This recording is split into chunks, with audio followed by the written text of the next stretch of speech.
Hey everyone, you made it to our show, Oak Road Diaries. It's a podcast where we get to take a journey into the lives of different experts and we get to explore their roots and their own self-care practices. In each episode, we dive deep into their personal philosophies, daily rituals, and transformative experiences from their lives, which offer all of us valuable insights and practical tips for our own well-being. Join us as we uncover the wisdom behind intentional living, one story at a time.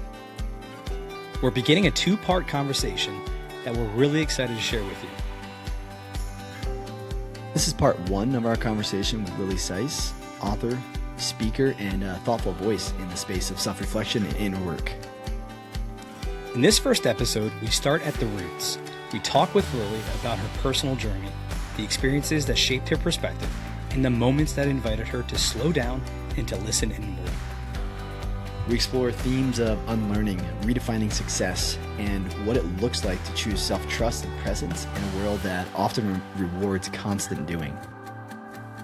This conversation is gentle, it's honest, and deeply grounding. It's an invitation to reflect, to soften, and to reconnect with what truly matters. So take a deep breath, settle in, and join us.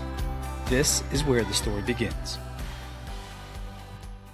I don't feel better. What's wrong with me? Like, I'm meditating, I'm doing my gratitude, I'm doing my whatever manifestation, I'm praying, I got my mantras, I got my sour candy. My 7 pillars are all in line. Why don't I feel this way? Welcome to Oak Road Diaries. We're talking about your work and your life and as much as you want to go all the way back to the childhood. We just like to kind of take it from here and just let you tell us who Lily Sais is and how did you get to where you're at now with Peace from Within? Yeah, and I'll expand on that a little bit. So there's, let's go back to this video. Back in 2022, you uploaded a video on YouTube for about 10 minutes. You're talking about a little bit about your background. You talked about how you used to have anxiety about your parents dying all the time. And you always loved kids, and that led you to want to do your school counseling, right? And then you basically, so to get to that point and obviously to where you are now, let's talk about that, right? Because I think some people have like legit, we've always heard people be like, oh, it's my OCD, right? And it's just like, oh, it's just my OCD or whatever. It's my fill in the blank thing. I think there's that for sure. And I think everybody has a little bit of that, what they would call OCD. And I think there's more of like what you were experiencing and probably what I have experienced and potentially Sam in some ways, where it's a little bit deeper than that, where it can even lead to compulsions and things of that nature. But maybe we back up a little bit and just, like Sam said, Oak Road Diaries is named that because we grew up on Oak Road in Pennsylvania. Yep. And we think very much who we are is very much a product of nature and nurture, right? It's a story of where we came from. And so what we strive to do, I don't know how much background we did on the Happy Atrium, but we very much specifically focus on the 7 pillars, what we call 7 pillars of transformation. And we really think you're going to highlight, 2 of them, and it's going to kind of stand bright today. And that's the mental and occupational pillars.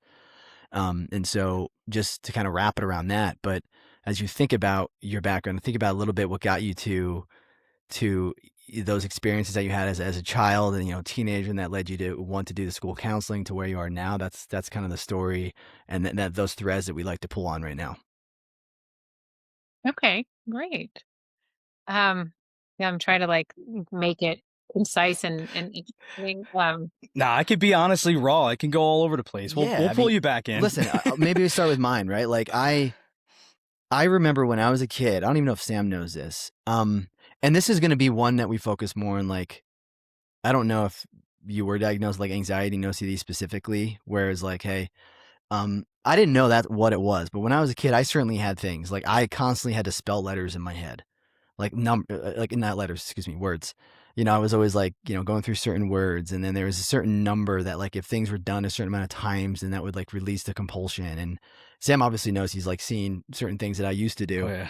And so, and on the clear, we used to make fun of them. We're assholes, and we should not have done that. Well, it was not fair. I look back on it now, I'm like, wow, man, I can't believe why would I do that to this kid? I didn't think much about it, and I think it's interesting because you evolve, like your anxiety that you had about your parents. I understand that because I still have that about certain things. There are 2 very specific things that I still they're triggering for me. I would use the word, and those are drugs and jail, and anything that has to do with drugs and anything that has to do with jail is very triggering for me, and it really flares my OCD. And it, like, outside of that, I'm usually pretty good and maintained, but it's those two very triggering things that I'm like I really have to work through it. And I feel compulsions wanting to come to help me to kind of work through it, but I fight those. I kind of work with those, and I found other ways to not have to do like whatever weird thing you have to do to feel better about it, you know? So maybe talk through your journey about that kind of stuff. Yeah. Yeah. I think, when I first, would have those thoughts about, I was very like influenced by movies and TV shows. Um, and so there were so many TV shows where the parents would die, and it was like houses were being robbed. And my parents always have like the news on and NPR on. I was like always hearing of like this person's dying, Sure. robberies. And so I just thought like it was so much. It really stuck with me. And so I remember The Witches, that movie, the parents die in a car crash. And my parents have an amazing marriage, and they were always like being social and going out. And I think some of it is like I'm just more a natural like homebody and they're not. But so I was always like, why are you going out? I didn't say that to them because I didn't want to be annoying, but so when they would go out, I would be like, they could die in a car crash. And I didn't know that just because I felt it, that we're always feeling our thinking, Hmm. whether it's true or not. And um, so I would have that thought and I would have a bad feeling. And I felt like maybe this is a premonition, without kind of knowing, but like it just felt like this could be so possible. And so as a little girl, it just like the world felt kind of really big and scary. Like people were dying in car crashes, people were breaking in. Also, like I grew up in like the 80s, it was like you're gonna be kidnapped. And Oh there yeah. was Yeah. Punky Brewster was a TV show, and Punky got abandoned. And I just, until I was 11, I mean, I can remember still thinking that at 11, that my parents were going to abandon me. And they were just waiting for a good time. And I remember Wow. we moved literally to like a different town so I could go to this school. And my mom was a little bit late. And I remember being 11 and thinking, now is the time they are abandoning you. And I had this logical thought, well, why would they wait this long? And it was like, there just wasn't a good time. And I'm like, and so I would I was just always like then vigilant of like my parents are gonna die. We had an amazing housekeeper, but I was like, she's old, she's gonna die. And I was always like, it's everyone's gonna die. I'm gonna be left And alone. yeah, and Yeah. I would be like, and when we moved to this new school, my mom was late, and then I was like, forget it. I am gonna walk home. I would always look like there's a veterinarian office here. When I'm Wow. abandoned, that's where I'll walk. I could probably go there and Yeah. tell them, Mapped out. like, I've been and then I decided to, like, walk home with this girl, Nancy, because I was like, "Well, if I walk home and then my parents never get me from Nancy's, I'll be at Nancy's, and they'll have to then get me At least help." Nancy's got me. Okay. Wow. And it sort of then, um So at the you time, I'm sorry to cut you off there. At the time, was it all mental, or were you feeling anything into that you remember? I had really bad headaches and stomach Okay. aches. I think I lived in a state of, Anxiety. You're Fight, flight, constantly or anxious. freeze, yeah, right? Those I thoughts was made you Wow. anxious. Yeah, and so because I remember I would take, like, Tylenol before I could, like, swallow a pill, like, my sister would try to put it in peanut butter, and I was like Dang. and I would then always, in high school, then too, would just, like, really bad stomach pain, really bad headaches, and then I would think, "I'm gonna die of stomach cancer," and so then it kind of I watched Yeah. this TV show ER and Mark Green, the Oh doctor my. that Yeah. Yeah. It's a comedy. I'd have this headache because of the chronic stress and anxiety, and I'm like, "This is a brain tumor, though." And I Yep. just and it was like in another movie, somebody had a brain aneurysm, and so I was just like I just Heaven felt like forbid you that's watch Final Destination at the same time too.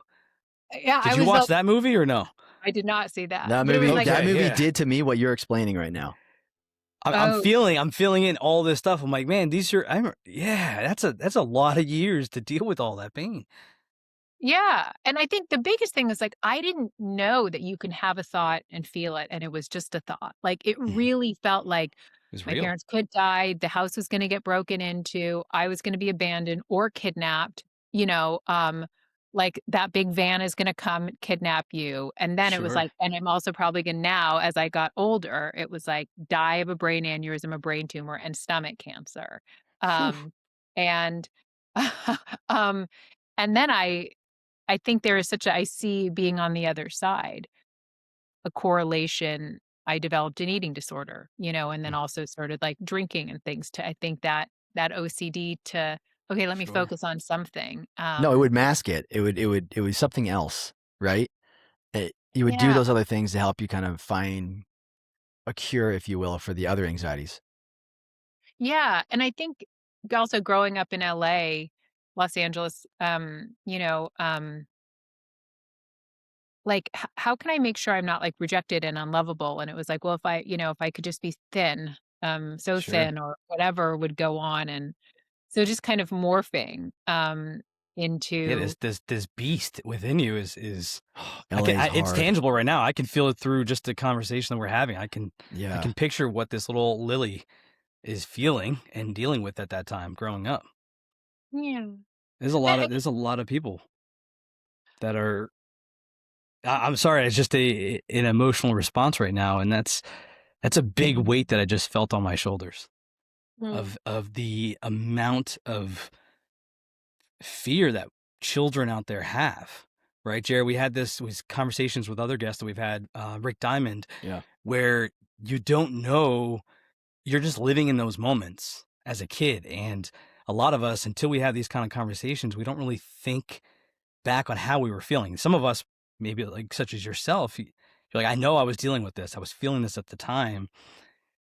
I know there's plenty of people out there that I talk to at work, and they are the product of their feelings or emotions that they've had as a kid that they haven't been able to, I'm going to use the words, um, I want to say deal with, because it's not the right wording, because it's not dealing with your stuff. It's kind of accepting those emotions that are coming through and realizing this is who I am. There's nothing wrong with that. It's how do I make this my normal, right? That's the goal, or the trick, I guess, if you will, of this anxiety. We're not removing that, right? We're not removing this weight. It's still going to be there. Sorry, that's just a Yeah. No, no. authentic reaction that I had with the story that you were telling us. Yeah. I think, and for me though, it was a lot of clearing up a misunderstanding, and so I didn't know that just because I had a thought, it wasn't true, or that I felt it strongly wasn't true. So there was, um, I didn't know I was feeling my imagination, Sure. and I didn't know that the worse I felt, probably the least true, it was not true, the thoughts that I had. And so I think coming into the understanding that I did changed my life. I didn't I that's why I started sharing some of this when I was a school psychologist. I'm like, everybody should know this. Like kids, Hmm. if they it's like we don't know. It's we think that we're so in our thinking and feeling Mhm. our thinking that it can seem real. And so I think that's why what I share, because I really do think it can dissolve anxiety, where sure, we're going to be a human who's going to have we're gonna feel bored and anxious and sad, but we're not something that we're living in when you Sure. understand, because I have less I mean, I don't really experience much anxiety, but, Well, isn't that nice? Sorry. We deal with it on an everyday basis with our little children. All that overstimulation anxiety that we get with those crying kids and loud kids. So, I mean, tell us about the evolution there, though. Yeah, like let's keep yeah, talking through that. yeah, well, I guess it sort of evolved in, when I got married and had kids, it was like, another misunderstanding that I had was that somebody needed to worry to keep everybody safe, and so my parents seemed too blasé to me. Even as a child, I was like, you guys, there's real danger out there, Right. and so I thought like, well, somebody needs to worry, and I guess it's going to be me. And then as I got married and had a child, it was like, and my ex-husband is a wonderful guy, but he also looked like carefree. And I was like, well, good for them. But Mhm. I guess I will be the worrier because somebody needs to worry to keep everybody safe. I guess it's me. Yeah. And you guys can have a great life, but like I will be the one I'll that take it all is, on. and because I thought that I needed to be 10 steps ahead in order to make sure we're cutting the grapes in quarters, and sometimes it would look like proof, like the preschool would send a note if my ex-husband ever made the lunch, and I'd be like, "See? Me, like, I know everything, and Yeah. I'm gonna save them all from choking and death and illness," and, like, So I just got very obsessed though Yeah.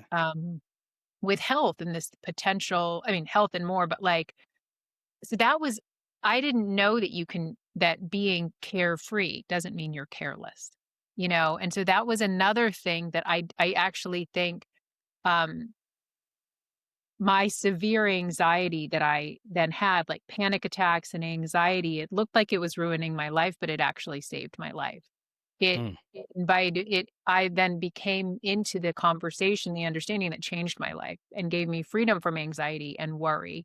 And I feel like it gave me a second chance at life and a second chance at parenting, and doing it knowing that I can take really good care of myself and my family from a place of love and flow, and that like worry isn't needed, anxiety isn't needed, to take really good care and be very sincere. I think I was very serious, but Mm. even as, I mean, I also had a great childhood and was very happy and social and a great life, but there was this undercurrent of hypervigilance, of tension.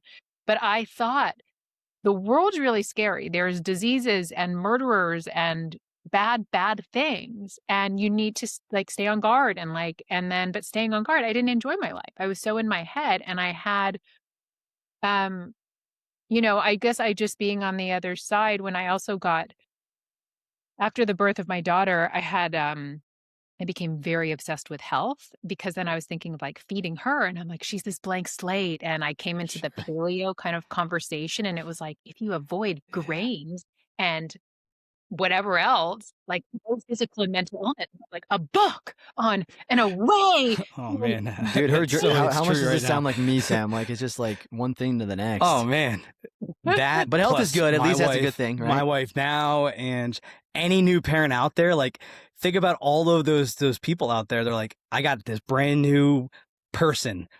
I know I gotta stop eating McDonald's, so I'm gonna make my healthy choices for my own kid, and like this just this constant worry and burnout because of that constant feeling, right? The constant feeling that you have to always be on guard with everything. Like you said, cutting up the grapes, and I just cut them up. It's like if they choke, I know how to do Heimlich, so I'm gonna slap the shit out of that back and get that thing out. Like that's for me. So it's not carefree, right? Or carefree, careless. Um, I come off very carefree when I feed my kids because I'm not worried about their reaction because I know how to handle that reaction. Yeah, but I think, well, carefree can be great. I think you can Yeah, be carefree isn't careless. Because that's I think the misunderstanding. You're like, no, I can be sure. carefree because I know I can handle it. Like you don't need to be vigilant or worried. You do your best, and you also know, well, So how does uh, one do that? Right, that's the golden ticket. How Well, yeah, does let's keep talking about the evolution here, though. Like All right, we'll you're put a pin talking in that. about, I yeah, got you're this talking written about down. your different. You're married now, right? And your daughter's born. I'm divorced No, I'm now. sorry. Yeah. I'm going back in your life. Yeah, Oh, you're when I was married. You're married. married Timeline. now Yep. in the timeline. Okay. Daughter's born, which is the first child, and you're Yeah. thinking about health now. So let's keep going down that. And yeah, Yes. Thanks, Um. Jared. Way to bring us back. Yes. Thinking about health, I was at a CrossFit, and I had recovered from an eating disorder, so I was trying to stay away from the nutrition stuff. But at this okay. CrossFit, which was so fun, there was a giant mural on the wall Mhm. that was all about nutrition. And CrossFit, at least the ones I went to, was so fun because it was community. There was so much community, and I love fitness and I love community and connection. And Mm. and so, I had my coach, and they would do like the whole life challenge and these things. And I was like, okay, I'm going to do it. But like, I don't want to do the nutrition things because I knew I could get obsessive about it. And they're Yeah. like, you can come and you don't have to do the nutrition. You can just do the fitness stuff. And Just come to the 3-hour workouts. I know. And then though, I got hooked. And so it was like, I Sure. read this book, and I was like, oh my God, here is if I feed my daughter this way. And I'm somebody like, I'm not like a foodie. Like I can be rigid, like tell me how to eat. I do it. But Mhm. then to I just got so deep. I listened. This was like 2011 or 2010, right around there. And like if I could also, like, I'm somewhere neurodivergent, and so I can just hyper focus if it's an interest to me. And it was like paleo, eating, this hyper focus. I obsessively listened to podcasts. I read every book. Like all my waking hours were like, how can I paleo harder and be primal and like, and so I made everything from scratch. But I also then didn't want my daughter to get an eating disorder because I was like, well, if she's anorexic, she could die of anorexia. And I don't want her to be like weird socially. So I'd Right. like be at her preschool to try to make food. Everything from home was paleo, was made from scratch, was organic. Um, but I also wanted her to be social and not like, so then I'd go to these preschool events and I would literally be like having a heart attack because she'd be eating pizza. But like I wanted her to be social, but I'd be like, Dang, like bro. sometimes I bring her my paleo cupcake, but I'd be like, we Yeah. can't do that too often because then she's gonna like be weird socially and die of anorexia. But now she's gonna die because of this gluten cupcake.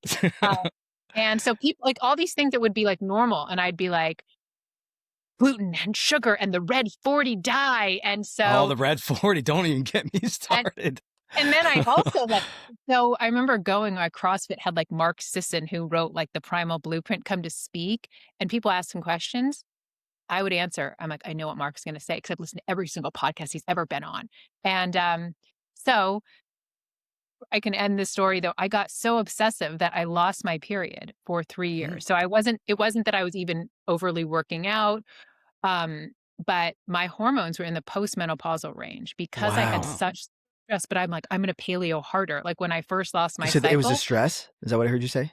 it was my obsession with health. Wow. It was because every single waking minute, I mean, I just listened to health content. And it would just like get deeper and deeper That's because then it was crazy. like, well, I can't, This is it was so cleaning relatable products, to it was beauty many products, people. it was cooking things, and it was just, Yeah. but then it would be like also about the environment. Like if my parents would use Ziplocs, I'd be like literally having a heart attack. So I'm like, and Yeah. I would try to zero waste. And so I The bring, plastics, no. I know. And then it was like, so it was Girl, you just, don't even know. I was vegan for almost a decade, so everything you just said is me. Like, I 100% get you. yeah. So, Wow. Yeah. um, all these things that like losing my period and not being able to get pregnant for a while looked horrible, kind of like the panic and anxiety too, but like they all woke me up, And so I think our body is designed so beautifully, our body and our mind, that it stops working properly. But it's not punishment, it is a signal of being off. And so, um, ending that chapter, eventually, it did wake me up to kind of loosening my relationship to food because once I had after 3 years of everything and I tried to do it by like eating perfectly pure and all this stuff and it just like getting worse and worse. And so then I had an MRI and they tested me and they're like, your hormones are postmenopausal. And I was like Wow. 30. But once this was when Yeah. the internet kind of helped. I put everything and it was like this thing about hypothalamic amenorrhea and some other women who weren't like underweight, but their obsession with health or fitness Hmm. caused this. And so then I recovered, and I mean, I did get my fertility back, and that's why my kids have a 7-year age gap. Okay. But it was a slow Yeah, what was the recovery? Let's talk about dissolving. that. Because again, I was vegan for almost a decade, and that transition is even different than. I mean, it's regardless. It's still a certain way of eating, but with that comes a mentality, the sustainability, and how dare you use Ziplocs? Like how Yep. dare you fill in the Yep. blank thing, right? And what did that look like? I mean, I could go on a diatribe about mine. I'm curious what happened with your transition. Yeah. Well, once I started reading about it, it really did click, and I was very motivated to I really wanted to be able to get pregnant. And so loosening the reins on that, on eating more variety of food. And I also I had slowly like cut back my CrossFit workouts but like I stopped exercising completely. And it took me, my sister was helpful. I have a wonderful family of like eating more variety. And then I just started actually having fun with it and like eating pizza and Dairy Queen. And that Go, was like, girl. I was Heck like, yeah, yeah. DQ. No, yeah. but with that, was Um, that like just whenever you wanted, or did you still limit yourself? no, I mean, I was working on, um,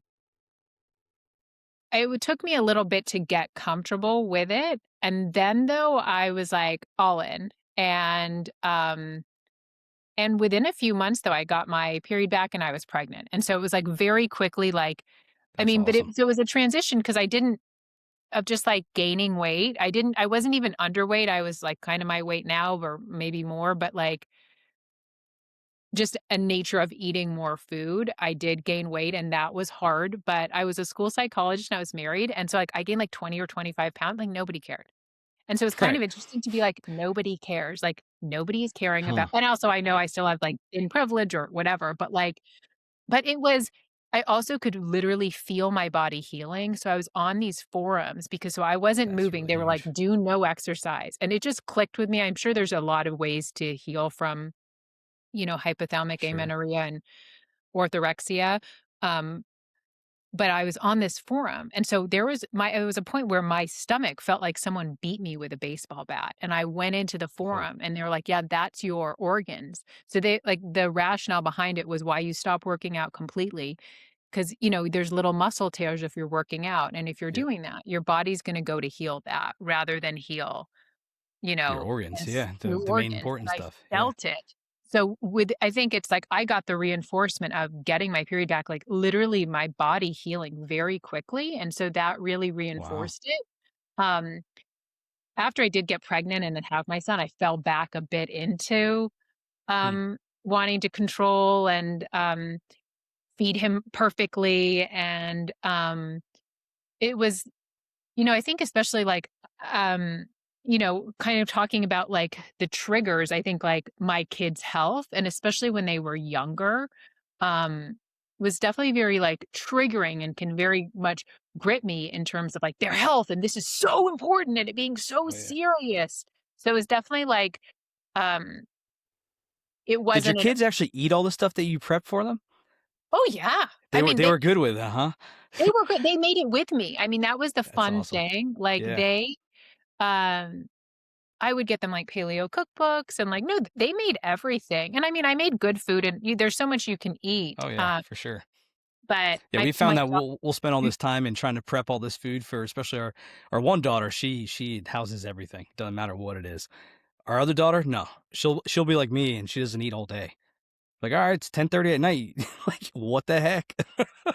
You sure you don't? No, I'm good. Like, what? You're two. What do you mean you're good? How are you not hungry? Isn't And it? it is so aggravating. So for me, it's definitely like I don't care what she eats. It's just got to be something that goes into her body, at least something, or the doctor will say something to us. Yeah, I mean, I'm so much more relaxed Hmm. now, So what's and yeah, have been definitely for the past 7 years, 7 year. Okay. So have your son with the diet, like you're going back into the paleo, into the exercising, of course. But were you still hitting the pizzas like Friday night, DQ every once in a while kind of situation, or were you pretty strict? after my son had a lot of digestive issues, and I probably would handle it differently now, but, I really then it seemed like I had a reason Hmm. to also eliminate things from my diet, It makes it and easier when your kids have a certain restrictions or things like that. yeah, Might as well just and eat like them. Yeah.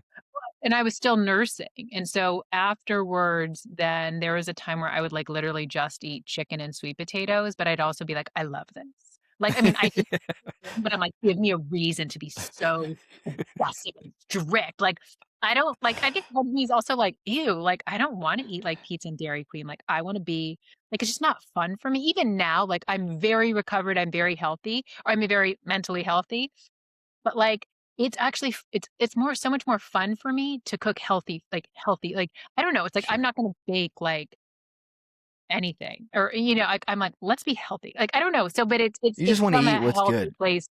Are you craving? I Yeah, know and what you mean Yeah. though. Like whatever. I'm just using Dairy Queen as an example, like fill in the blank thing. But the non-healthy, like we can all agree, Dairy Queen is just it's not the healthiest thing, but it's fine every once in a while, right? Like we all tap into whatever Chick-fil-A, whatever not all of Bro, us, when was but the last time you hit up Dairy Queen? listen, man, I had Chick-fil-A a few weeks ago. It's Stop it. you know? So it's like, Get out. Good for you, man. no, but again, I'm just Loving it. curious. The thing is I'm curious if you found like what kind of rhythm you found with your food. Like in the home, it sounds like you're eating pretty clean regardless because you just crave that anyway. You're not craving Yeah. just a bunch of junk anyway, right? I'm not. And that's, I think what I found with me and with parenting too is like just being fine being like medium, like, Yep. where it's not this black and white. Like, I just feel like health, what I see now is like health for me and my kids is so much more than just the food they're eating. Like, I think I just was in such a different place. It felt so much more serious. So for me, I'm like just a kind of a bland homebody that like if it's me, like I can just like eat my same meals all the time at home, but I also want to be social. And so I'm like, oh, I go out if I have a glass of wine. My son's in middle school. Our boys are we all have Mhm. 11-year-olds. Sometimes my Friday night is a horror movie and Chick-fil-A, Yeah. Yeah, Sure. and I'm 100%. totally Yeah. like, Yeah. and so there's just a lot more ease where I'm not even calculating. Um, You're not there's just thinking. I so know what much you mean. more It's ease. like I'm feeling Chick-fil-A right now, you know? And it's just like, and if that Yeah. pops up, It's a wonderful life to have that mentality. it Yeah. is. It's It's a freeing. good Right? rhythm. It's freeing. Now, if I would think, and this is an interesting conversation, if that's happening every day where you're craving that, it's almost like then you need to check yourself. I would say like if I'm craving McDonald's every day, I'm okay recognizing that's not okay and that's not healthy. Now let me figure out what I should be doing so that I can maybe I just kind of do a hard fast from that. So then I get to the point like you where it's like, hey, like literally Chick-fil-A, it was 2 weeks ago where I was like, yeah, I could go for that. I didn't have it for like a month plus before, and I haven't had it since. And Dang. it's not like I need to take Chick-fil-A. It's just kind of like, oh yeah, I could go for that right now. It's like Yeah. wait, Side note on that: if next time you guys go to Chick-fil-A, I love food, by the way. By the way, oh Lily, yeah, and I I've feel like Lily never does had too. any complex or any kind of this anxiety or just hyper or anything about food. I've always been like, yeah, sweet. If I want to go to McDonald's 5 days a week, hell yeah, I'm gonna go to McDonald's 5 days a week. And guess what? I'm still gonna be living. I'm good. However, when you go back to Chick-fil-A, Tell us what my to wife and get. I, we'll get. We usually do what we call Chick-fil-A nachos. We found it on TikTok somewhere where you literally just lay the base of the French fries. You go ahead and order a few patties by itself. You cut it up, sprinkle that onto your fries, and then you end up getting some mac and cheese. You throw that shit on top of it as Huh. well. You get your favorite sauces, you sprinkle that over. I mean, you can throw even more stuff on top if you want, but essentially it's like one big old nacho, but with fries, chicken, perfect bite. Get whole family dive into the tray. You just fork it up. There you go. Forks over knives. Yeah. Hey, That listen, sounds good. sounds good over a horror movie. You get your roommates Shoot. and your son. You guys, Nothing like a pile of Chick-fil-A nachos. little Stranger Table. Things and Chick-fil-A nachos. That's right. Yeah. Okay, Oh, so man. you found just a better, sounds like just a better rhythm, and your exercise as well, Yep. similar. Yeah, it was. Yeah. I've kind of been at peace with exercise for like, I didn't really get too gripped on that definitely for 20 years. I just love movement. I mean, I Mhm. really, um, I think I definitely like over exercised and used it to like work off food when I was a teenager. But I just genuinely actually have a love of moving my body. And so that like I did some more like intentional eating disorder recovery in my like 18, like 19, and then I definitely had all my setbacks with food, but the exercise kind of like um it was really easy for me not to get caught up, even though I would notice like during the pandemic, I could walk so much and I would like look at my steps and I'd get like 20 and 30K steps. And I'd be like, I'd have a streak and I'd be like, Hmm. I'm breaking a streak intentionally. Like, so it's been very easy for me to like, my brain can try to hook me in with like numbers. It's like, Oh, what's your wow. steps? And I'm like, no, no, like, let me intentionally hop It's off like the she's batting, treadmill, like batting all kinds of stuff. 7,000, so I Huh. just love moving my body. I Okay. really like it makes me genuinely happy. And so I've had a pretty much, um, happy, balanced relationship to exercise. Yeah. Um, Yeah. Okay, that makes sense. And I are love you it. still in the LA area? Yeah, I'm in LA. Yeah. Okay. Yeah, I'm just curious how that Nice. whole. I mean, when you were a kid, LA is hard, right? It's all about body and how you look and Oh yeah. appearances. Yep. Have you just been able to Yeah. block that, and it's just as you've matured throughout all this? No problem. No, not at all. I mean, Okay. but um, I, you know, I definitely still like want to be thin. It's a priority for me, but like I made peace with like whatever my body was going to be and like gained weight and had other things. And I don't know, I'm kind of in a place where obviously like, I don't really fight my body. I'm just effortlessly like the weight that I'm at kind I of. got you. And I Yeah. could just do little things, but I mean, just being totally honest, like, I mean, I think Still an external source of yours that you have to um, deal with, right? On a daily basis, right? yeah, I mean, and it's like, oh my God, it used to just consume me and I like hated myself. Somebody had so much stuff. And now I'm like, well, so I don't know. It's like settled into my body in my 40s, like so like post kids and everything. But I think I definitely just being honest that I think I still place value in how I look. Yeah. No. No. I Um, get it. but Yeah. but not in Is it? a like it's not. It's not obsessive, maybe. No, no, it's Yeah. like, also weirdly seeing myself on social media, like I Uh-huh. used to hate how I looked and hated photos of myself and like hated my upper lip being so small and hated how I smiled.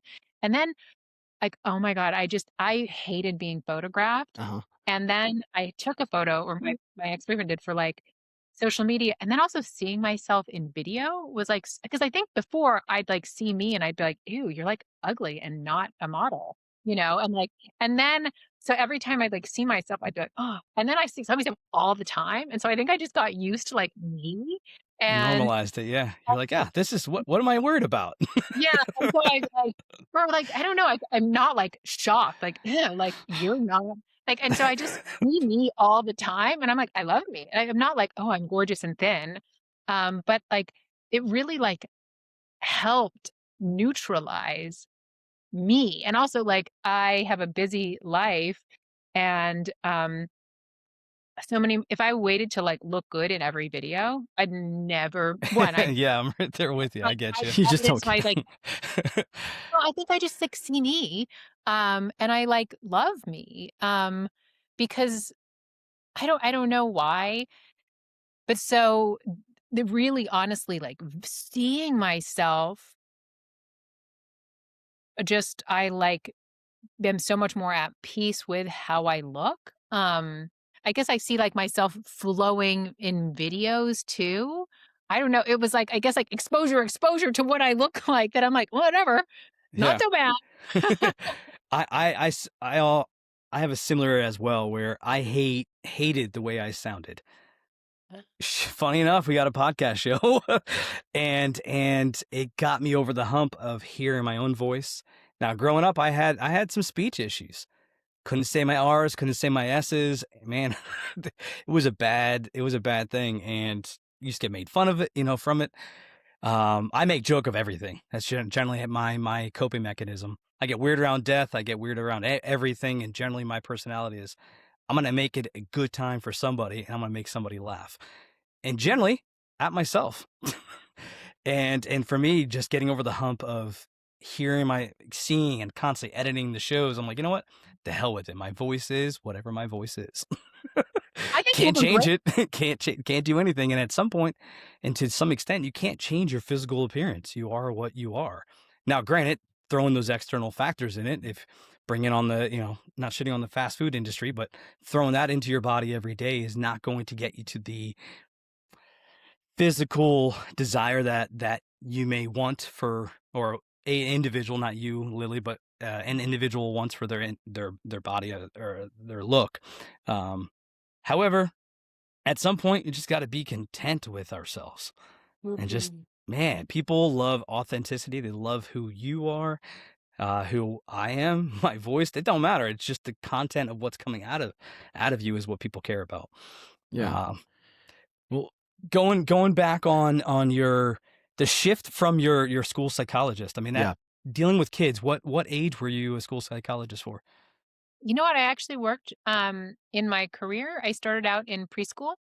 And Wow. that was my year. Yeah, doing preschool assessment, which is amazing because you do Yeah, it it with a is. team. So when you do it, you often the assessments are with the occupational therapist and the speech pathologist, and like you get in and you do a team. It was, and I love like team. I Mhm. love connections and relationships, and then I worked in all settings from kindergarten to 12th grade, and midway in my career, I became the lead school psychologist. So then I was the lead school psychologist in my whole district. But I think I spent the longest time Wow. in the high school setting.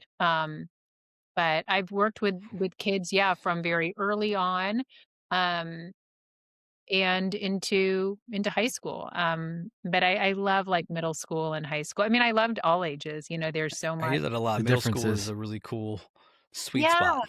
Innocence yeah, is still there, but they're still old enough to get into trouble. yeah, yeah. And then high school, they're, really like adults, and there's a lot to, I would have people that would talk to me about sex, a Mhm. lot of like, and death. And, there was a lot of death that would come up. I had in my intern year, students who lost their parents, in a lot of settings. And so, I loved being a school psychologist. When you're a psychologist, every district is different, but counseling, crisis, and then also assessments. So you have to do psychological assessments and make diagnoses and things, which can be satisfying and sometimes extremely helpful. Sometimes having a diagnosis, but I just also got like disillusioned with diagnosing and goals and but I loved like I am very, very skilled like therapist and counselor. And so that was always like my passion of just like connecting in groups and individuals. And that's why I think it was such a natural progression when I transitioned to being a coach because I'd been, working in the mental health field with individuals and groups for a decade before that, Hmm. and just like I love one-on-one, but I also love the group. I'd always been doing groups, and I loved working with kids, but I really felt called to because I had my own severe anxiety and panic. And once I found something that changed my life, there was an evidence-based curriculum that I brought that I did in schools, but I kept having this nudge, like, I need all the anxious adults to know this too. Like, Yeah, I these are need the good tools that I just learned. Yeah. Seriously. um, yeah. Now, was it with your own childhood growing up and these kids? I'm gonna go back on that. It may be a loaded question. So, um, did you pull from any of your childhood your own emotions during those moments? Yeah, I mean, I think so. I think in a way I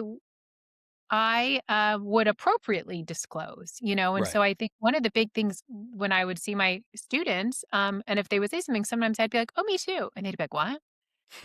And because I think so much time we think like I'm the only one that has this weird Sure. thought or this weird thing, and so when it was appropriate, um, and it was people like, the hugest thing was that I'd always get was like, "I like you so much more than my other therapist." Also, I like dressed casual, it was a casual district, but, like, I'd be Right. there and it was like, "Oh my god, I can just talk to you." And so I think I felt like such a weird kid or like, such a I had all this anxiety, that a lot of times people would talk about anxiety and intrusive thoughts and these things and like normalizing it and being able to like listen and really like get it, like I didn't feel so far away from being that worried kid or that insecure teenager or everything. And so I think it was just natural to kind of have like authentic connections. It's like a full circle, it seems, right? Like the little you is now handling and helping these other kids that are going through their struggles. That was a cool full circle picture that you led for yourself. With what was the change then when you said, all right, I've done this with the school psychology. I'm gonna go break off and do peace from within. It wasn't like a black and white. There had to been some sort of transition, I would imagine, right? Yeah. I mean, one of the downsides in working in a school is it's not a great pay. Sure. But as a psychologist, that's what I always knew I wanted summers off. I wanted a job where I could like end around kids' time, and I loved the district I was in too. But it was always a struggle month to month living in Los Angeles, honestly. And so I I was bet. often thinking of doing something different. But I thought it needed to be in person because obviously all the work I did was in person. And Right. so a lot of my coworkers, whether it was a clinical psychologist or the social worker, we were always talking of like, okay, are we going to do an offshoot? What are we going to do to supplement our income? It seems like a And normal thing teachers do. They always got their side hustles. yeah, I Right. mean, it's unfortunate. I wish everybody Yeah. in the school district, I Shoot. mean, I wish everybody made an abundant, um, Wish we were wow, all wealthy. yeah. Um, and so then, Why no, even it was have money at all? buy good clothes and go and eat Chick-fil-A nachos. Talk about a podcast show on that one. I know. Capitalism or socialism? What do we do? um, and so yeah, I was also like getting a divorce, and I had moved back home to live with my parents, and there was this woman's program. It was like, and so I always knew like I want to share this with adults. And it was this woman, Danielle Leslie, had a thing called Course from Scratch. And it was like $1,700. And it said like you have what you want to do. And she helps you make this course and do like an online group. And I put it on PayPal credit because I didn't have that just laying around. Sure. And I thought, well, I've got 6 months. I'm going to give it my all because it was the pandemic. It was like I wasn't like I had nothing to do. Couldn't even Right. take my kids anywhere. So I thought I'm going to follow exactly what she says. And at the very least, I hope I can make $1,700 and pay this PayPal credit off in 6 months. And Yeah. at the most, maybe it's going to change my life. And so I followed all of her steps exactly. And then one of the steps was like, now there was 2 steps that I was like, one was like text everybody in your phone and be like, I'm starting a new business. Can I put you on Man, my email list? And I was that's hard. no, You're like, no. Yeah. nobody to That know this. Like, let me fail in silence. I was No, like, everyone's gonna I'm ask doing me. I just felt like it was so embarrassing to be like, I'm starting a new career. But I did it. I mean, I don't think I texted everybody, but I probably texted like 75% of all the contacts. Like, I'm Huge. starting a new business. And then the second one was like, now post on social media. And I was like, oh my God. Yeah, that's Oh, the ooh. but, Yeah. And your social at the I time was was like maybe some like 1,000 followers or something, just some friends of yours. no, 0. Oh, I you didn't even started have a my social. account. Wow. Okay. No, I mean, I was like, I'm starting Put a this new plug in how many you have right now, though. Oh, on Instagram, It's like 180 something thousand. I mean, you went 0 to yeah, It's I like have 4 or 5 years. 187K Yeah. and 420 on TikTok. girl. But I took one photo, like literal not smiling because I was like, you're ugly to smile. So I took it, I was like so cringe, could not smile. I posted it, but then what changed was my daughter was like, Instagram, in 2020 was so much like photos. Yeah. Like, I don't even Yeah. think there was No, reels. video wasn't a thing. So that's what I first did. And my daughter was like, what about TikTok? And I was like, what is this TikTok? And then I went on and I literally was just dying laughing. Huh. And then up came an idea. And I was like, I'm going to make a video. Huh. And I like filmed this video and it started going by within a few days of me being on TikTok. What was it? Oh my God. It was about like health anxiety. It was like to the song, like, if the world was ending, would you come over? Like, Huh. no. And I did it on like, am I dying of cancer? No. Or something like, Oh, wow. it was just a trending audio. Yeah. But normally my videos would get like 20 likes. And so I remember, because actually I was in the midst of my divorce and like living with my parents, but they'd ran out their home. So we had to like move to a hotel, my kids and I. And like my kids had online school, my daughter's like guitar lessons, like the guitars in the car. And I remember looking and when it went to 300, I'm like, something's happening. And I'm really proud. Something's peaking. When it was like almost at 100,000, I was like, it's 1 million. My daughter was like, it's not 1 million. And I was like, I'm getting 1 million views. And That's then, huge. and I'll wrap up this story, but like my first group when I was launching, I worked so hard and I got like 5 people to join. One was from Instagram. Other people was from real life. But then that TikTok video blew up. my followers. And so then my second group, I had like 18. And then the next group, I had like 20. And then so it just, And you charge per I person, was right? like, That's kind of how you did it. yeah. And I didn't even have a website. Thank you so much for joining us in this episode of Oak Road Diaries. We really appreciate you, and we really, really do hope that it added even the tiniest bit of value to your life. If you felt that the conversation resonated with you, we invite you to share it because you really never know who needs to hear this today.